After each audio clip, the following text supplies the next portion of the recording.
Bonjour, c'est Steph, j'espère que vous allez bien. Ça fait un petit moment que je vous ai pas fait de vidéo. Pourquoi? Eh bien parce qu'on était à fond sur le site. Celui-ci a bien changé ces derniers temps. Donc pour ceux qui ne me connaissent pas, j'anime la chaîne du site comparateurbanque.com qui est un site qui compare, analyse et synthétise les offres des différentes banques, néobanques et fintech pour que vous fassiez des économies sur vos frais bancaires. Nous vous permettons également de trouver un crédit au meilleur taux ou de réduire vos cotisations en assurance. Aujourd'hui, nous sommes là pour parler d'un sujet très cher aux amateurs de notre site. Il s'agit de la bourse. En effet, il y a de plus en plus de personnes qui décident d'investir en bourse et nous allons vous donner 5 actions précises, concrètes et simples pour améliorer vos performances ou bien vous lancer. Donc, si ce type de sujet vous intéresse, je vous invite à vous abonner à ma chaîne YouTube en cliquant sur le petit bouton qui est là. Je vous invite également à liker la vidéo, à la commenter en posant vos questions, en partageant votre expérience, bref, laissez un commentaire et à la partager si vous le souhaitez. Sachez d'ailleurs que entre la vidéo qui est en haut et vos questions, il y a un descriptif. Celui-ci est accessible à partir d'une petite flèche qui est là. Et donc dans ce descriptif, je mets un max d'informations. Il y aura notamment donc le lien justement vers le site Comparateur Banque où vous aurez accès à cet article en intégralité car en quelques minutes dans une vidéo, je ne peux pas tout dire, c'est trop rapide. Et il y aura également donc le lien vers justement les établissements dont je vais vous parler et vous pourrez retrouver bien plus d'informations que ce que je vais vous dire aujourd'hui, j'en suis désolée. Avant de rentrer dans le vif du sujet et de vous présenter ces 5 actions qui sont hyper utiles pour bien se lancer en bourse ou se perfectionner, je souhaitais mettre en avant 3 solutions que nous avons testées et que nous avons approuvées. Et donc, pour cette raison, nous les avons mis dans le top 3 du classement des solutions à utiliser quand on veut démarrer ou quand on veut se faire un petit peu d'argent en bourse. Donc, dans ces 3 solutions, nous avons par exemple un courtier en ligne qui s'appelle XTB. Nous avons également Bitpanda, donc en sachant que ces 2 acteurs sont tous les 2 certifiés AMF. Le dernier établissement, il s'agit de Before Bank, qui est une banque en ligne que certains d'entre vous connaissent déjà certainement. Donc vous retrouverez bien plus d'informations sur ces 3 acteurs sur le site Comparateur Banque et vous aurez le lien en dessous de la vidéo. Selon vous, quelles sont ces 5 actions à faire pour bien démarrer en bourse ou pour se perfectionner? Bon, je ne vais pas laisser traîner le suspense, donc je vais vous les présenter immédiatement, mais vous de votre côté, donnez-moi vos 5 actions à faire. Pour nous, quand on se lance en bourse, le principal et vraiment le plus important, c'est de cerner son profil, savoir vraiment qui vous êtes. Quelles sont les connaissances que vous avez au sujet de la bourse, parce qu'il faut savoir que vous allez donc jouer en bourse votre épargne, votre capital et donc votre argent, et qu'en bourse, il y a une très forte chance que si vous faites n'importe quoi, eh bien vous le perdiez. Mais malheureusement, même ceux qui ne font pas n'importe quoi, il y a également des chances de perdre son argent. Donc c'est pour cette raison qu'il faut vraiment mettre toutes les chances de son côté pour partir dans les meilleures conditions. Donc pour ce faire, comme je disais, cernez votre profil. Donc quelles sont vos connaissances? Quelles sont vos compétences? En termes même de vocabulaire tout simplement, parce que la bourse a vraiment un vocabulaire ultra spécifique. Savoir si vous, de votre côté, vous souhaitez vraiment donc vous former et du coup investir par vos propres moyens votre argent en bourse ou si vous souhaitez passer par une société tierce qui passera les ordres à votre place.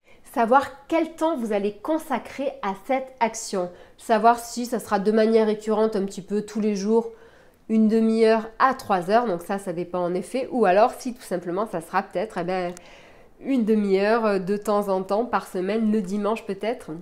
Voilà, donc ça c'est vraiment des choses qui sont à définir et à savoir, et le plus important étant bien entendu votre appétence au risque.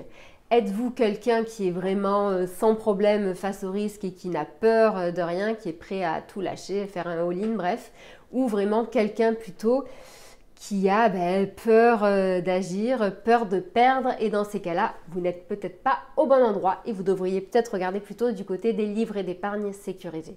Ensuite, il faudra définir votre projet, c'est-à-dire savoir de votre côté quel montant vous allez investir et savoir quel est le planning à peu près que vous visez en termes de retour de gain, retour sur investissement. Donc savoir s'il s'agit d'un retour sur investissement à court terme, à moyen terme ou à long terme. Ensuite, en termes d'investissement, en termes de montant, il faut savoir si de votre côté, vous avez moins de 10 000 € à investir, plus de 10 000 euros ou alors si vous êtes au-delà de 50 000. La troisième action à faire dans le cadre donc de la définition de votre projet d'investir en bourse, c'est de choisir le type justement de support que vous allez choisir. Pour composer votre portefeuille, vous allez donc vous retrouver face à un panel de produits assez large. En effet, donc il y a par exemple les actions avec leurs différentes valeurs, les obligations, les OPCVM avec les SICAV et les FTP, les trackers, les placements immobiliers avec les SCP ou OPCI ou alors les produits dérivés tels que les warrants, les swaps, les options, etc., etc.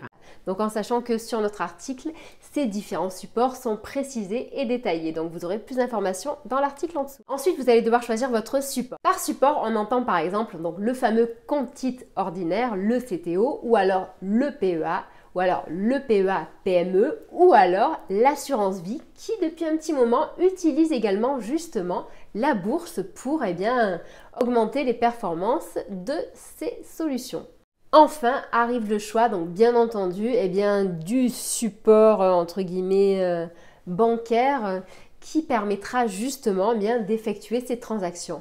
Donc on pourra parler dans ces cas-là, soit comme je vous l'ai cité tout à l'heure, d'une banque en ligne, en sachant que les banques en ligne donc permettent d'agir en bourse. Donc on pense par exemple en effet à Before à Fortuneo et à bien d'autres, ou à ING aussi qui ont de super outils avec des solutions de conseils, etc. hyper intégrés. Donc la banque en ligne est un petit peu plus rassurante. Pourquoi? Parce qu'on la connaît, parce que très souvent on y a déjà son argent, on fait déjà beaucoup de choses avec. Donc en sachant que les banques en ligne sont bien moins chères que les banques traditionnelles et donnent plus d'accès à différents marchés, différents supports. Voilà, mais les banques en ligne seront toujours plus chères que les courtiers en ligne dont je vous ai parlé tout à l'heure, comme par exemple XTB ou Bitpanda, qui ont une gamme justement de produits encore plus large que les banques en ligne. Donc voilà, donc vous aurez les banques en ligne d'un côté ou les courtiers de l'autre.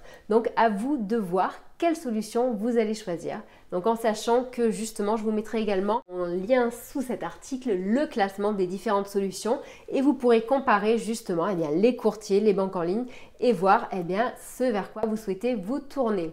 Comme je vous le disais tout à l'heure, avant de vous lancer en bourse, s'il vous plaît, faites vraiment hyper attention à tout ce qu'il y a autour parce que vous pouvez perdre votre argent, votre capital, votre patrimoine et donc votre potentielle retraite parce que je vous le dis, je ne pense pas qu'il faudra trop compter sur la retraite pour être tranquille dans l'avenir. Ceci dit, une excellente solution également, donc justement pour vous jauger et estimer votre capacité à gagner en bourse, c'est le paper trading. Le fait de pouvoir simuler son portefeuille et surtout donc son évolution est quand même hyper utile et donc vous pouvez le faire aussi bien avec XTB qu'avec Before Bank. En tout cas, je vous souhaite de réussir vos investissements, de faire les bons choix, sachant que bien entendu l'argent ne fait pas tout, certes, mais aujourd'hui je pense que nous en avons besoin de plus en plus parce que la vie coûte de plus en plus cher.